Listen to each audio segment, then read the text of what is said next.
Demetrius yang kekasih, yang kukasihi dalam kebenaran. Saudaraku yang kekasih, aku berdoa semoga engkau baik-baik dan sehat-sehat saja dalam segala sesuatu, sama seperti jiwamu baik-baik saja. Sebab aku sangat bersuka cita ketika beberapa saudara datang dan memberi kesaksian tentang hidupmu dalam kebenaran. Sebab memang engkau hidup dalam kebenaran. Bagiku tidak ada sukacita yang lebih besar daripada mendengar bahwa anak-anakku hidup dalam kebenaran. Saudaraku yang kekasih, engkau bertindak sebagai orang percaya, di mana engkau berbuat segala sesuatu untuk saudara-saudara, sekalipun mereka adalah orang-orang asing. Mereka telah memberi kesaksian di hadapan jemaat tentang kasih-Mu. Baik benar perbuatanmu, jikalau engkau menolong mereka dalam perjalanan mereka dengan suatu cara yang berkenan kepada Allah. Sebab karena namanya, mereka telah berangkat dengan tidak menerima sesuatu pun dari orang-orang yang tidak mengenal Allah. Kita wajib menerima orang-orang yang demikian, supaya kita boleh mengambil bagian dalam pekerjaan mereka untuk kebenaran. Aku telah menulis sedikit kepada jemaat, tetapi Diotrefes yang ingin menjadi orang terkemuka di antara mereka tidak mau mengakui kami. Karena itu, apabila aku datang, aku akan meminta perhatian atas segala perbuatan yang telah dilakukannya. Sebab ia melontarkan kata-kata yang kasar terhadap kami, dan belum merasa puas dengan itu. Ia sendiri bukan saja tidak mau menerima saudara-saudara yang datang, tetapi juga mencegah orang-orang yang mau menerima mereka dan mengucilkan orang-orang itu dari jemaat. Saudaraku yang kekasih, janganlah meniru yang jahat, melainkan yang baik. Barang siapa berbuat baik, ia berasal dari Allah. Tetapi barang siapa berbuat jahat, ia tidak pernah melihat Allah. Tentang Demetrius, semua orang memberi kesaksian yang baik. Malah kebenaran sendiri memberi kesaksian yang demikian. Dan kami juga memberi kesaksian yang baik tentang dia.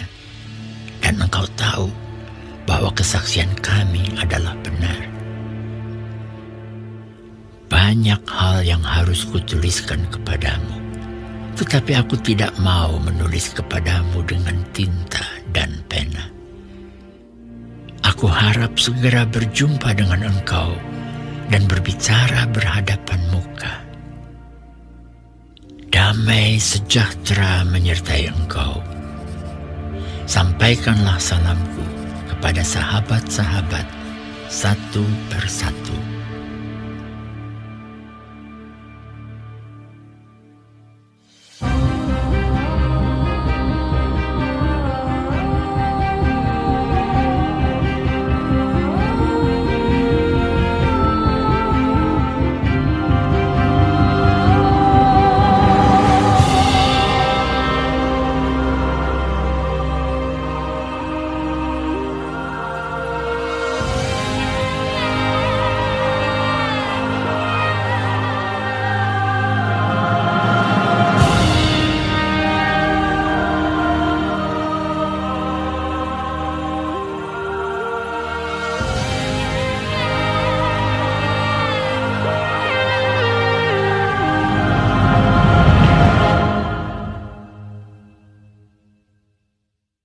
Shalom saudara-saudaraku yang kekasih, puji Tuhan kita masih diberi kesempatan hidup.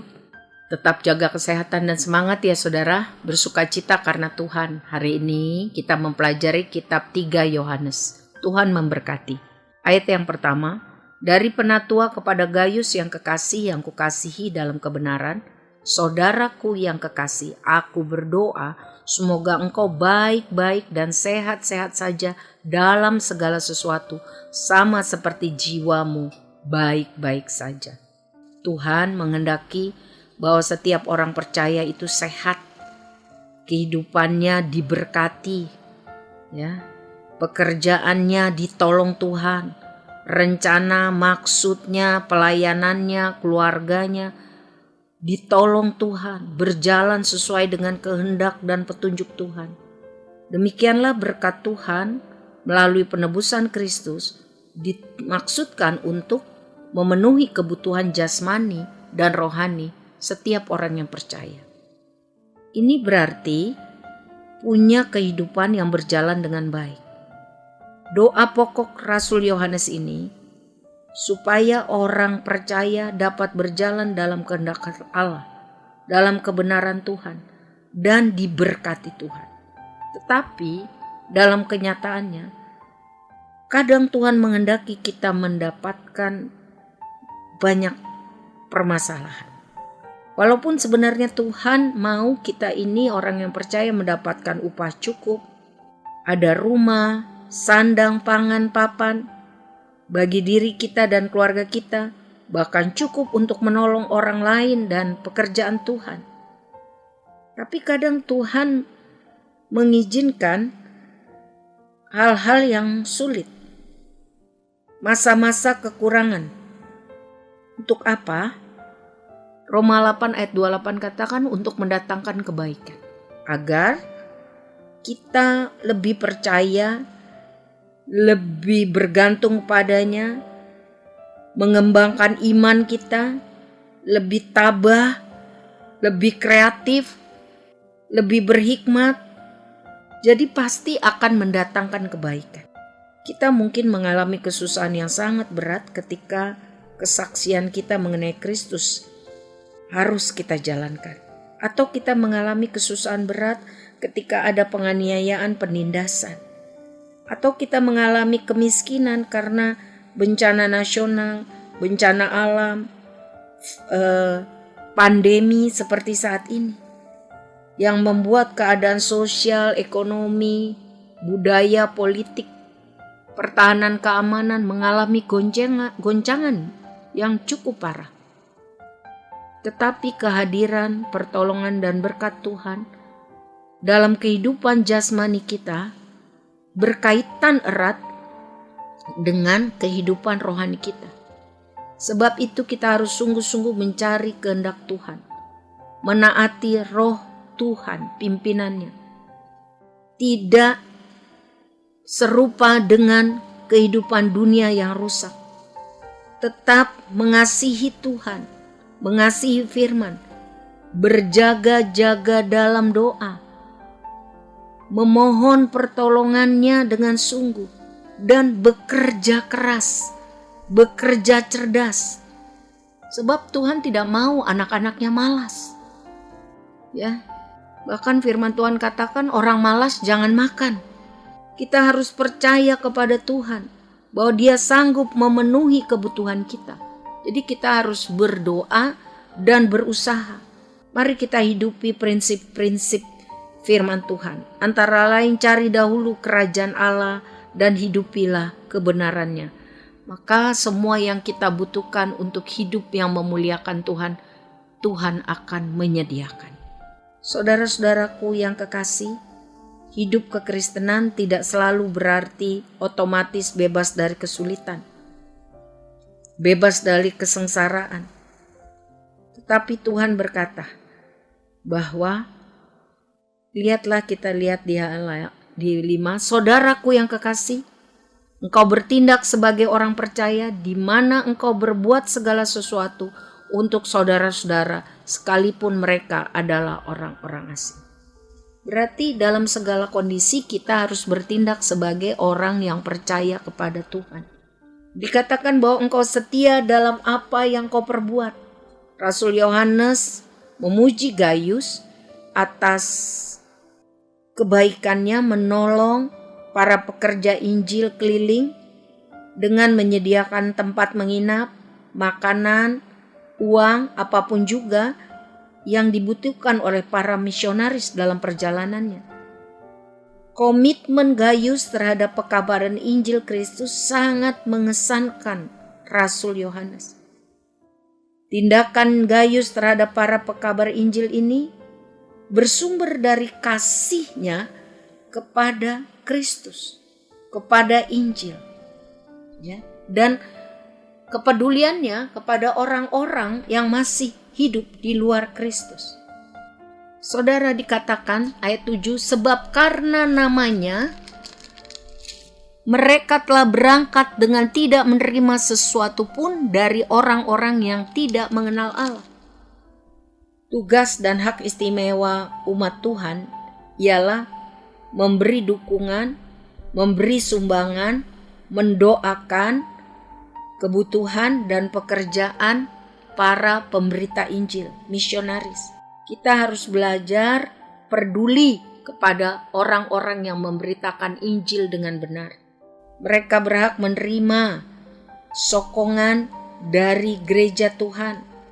Jangan perlakukan mereka sebagai pengemis, tetapi perlakukan mereka dengan baik sebagai hamba Tuhan yang membawa Injil, kabar baik kepada banyak orang yang belum percaya kepada Tuhan.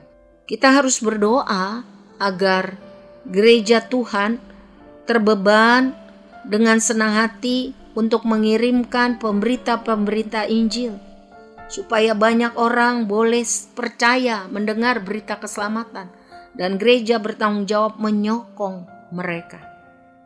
Dengan menyokong para pemberita Injil, maka umat Tuhan ikut serta menyebarkan kebenaran Injil. Di ayat 7 tadi dikatakan bahwa para pekabar Injil telah meninggalkan rumah, tanah air mereka untuk memberitakan nama Tuhan kita Yesus Kristus, dan harus tidak boleh menerima atau menolak bantuan dari orang-orang yang belum percaya kepada Kristus, yang ingin mereka menangkan untuk Kristus. Sebab menerima bantuan seperti itu akan kemungkinan besar menghalangi pemberitaan Injil, karena membuka peluang si pekabar Injil dituduh berkhotbah demi uang, atau dia tidak akan berani untuk menyampaikan kebenaran firman Tuhan dengan terang, dengan tegas. Sebab itu, sekali lagi, kitab 3 Yohanes mendorong gereja Tuhan, saya dan saudara, untuk menyokong, mendukung pekabar Injil, agar mereka dapat leluasa memberitakan kabar baik. Kita harus ingat perkataan Kristus di dalam Matius 10 ayat 41. Barang siapa menyambut seorang nabi sebagai nabi, ia akan menerima upah nabi. Barang siapa menyambut seorang benar sebagai orang benar, ia akan menerima upah orang benar. Mulai tahun 2021 ini, kita kembali akan mengumpulkan dana untuk menyokong misi, agar para pekabar Injil bisa mempermuliakan Tuhan, bersukacita karena Tuhan, karena kasih yang kita tunjukkan melalui sokongan dana bagi mereka. Saudara mau ya? Kita bersama-sama mendukung pekabaran Injil bagi kesenangan hati Tuhan. Jiwa-jiwa diselamatkan. Tuhan memberkati.